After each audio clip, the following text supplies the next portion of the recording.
आज सकाळी 7:30 वाजता आपल्या महाराष्ट्रातील सर्वच महानगरपालिकांमध्ये मतदान हे उत्स्फूर्तपणे सुरू झालं आपल्याला पाहायला मिळतं। त्याच अनुषंगाने अहिल्यानगर शहराच्या अहिल्यानगर महानगरपालिकेमध्ये देखील मतदानाची प्रक्रिया सकाळी 7:30 ला सुरू झाल्याबरोबर एक मोठ्या उत्साहाचं वातावरण प्रत्येक मतदाराच्या माध्यमातून मतदार रांगा पाहून आपल्याला पाहायला मिळतंय। निश्चितच एक लोकांच्या मनामध्ये एक चांगल्या प्रकारे मतदानाला गेलं पाहिजे अशी एक भावना आहे आणि त्याच प्रकारे या सगळ्या प्रक्रियेमध्ये कुठेतरी चांगल्या पद्धतीनं जास्तीत जास्त मतदान हे नागरिकांनी करावं असे नम्रतेचं आव्हान मी सर्वच अहिल्यानगर महानगरपालिकेचे आमचे मतदार बंधू भगिनींना करतो। राज्यामध्ये अनेक ठिकाणी ईव्हीएम मध्ये बिघाड झाल्याचं पाहायला मिळतंय। रोहित पवार आरोप करतायत, त्या आरोपाकडे कसं बघताय? प्रत्येक निवडणुकीमध्ये काही ना काही होत असतं, त्यामुळे लोक दरवेळेसच हे बोलत असतात। ठिकाणी वाद झाले, विवाद झाले, शांततेत मतदान व्हायला हवं होतं, मात्र अनेक ठिकाणी वादविवादाला तो खतपाणी मिळालं।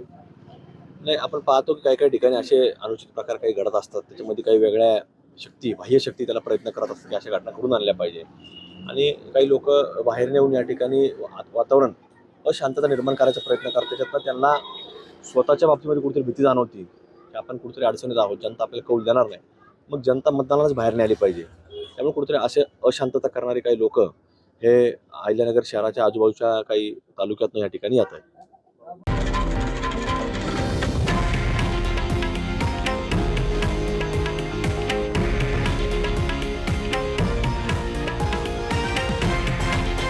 हे आहे देशातील नंबर 1 न्यूज नेटवर्क आणि आपण पाहत आहात TV9 मराठी, एकमेव।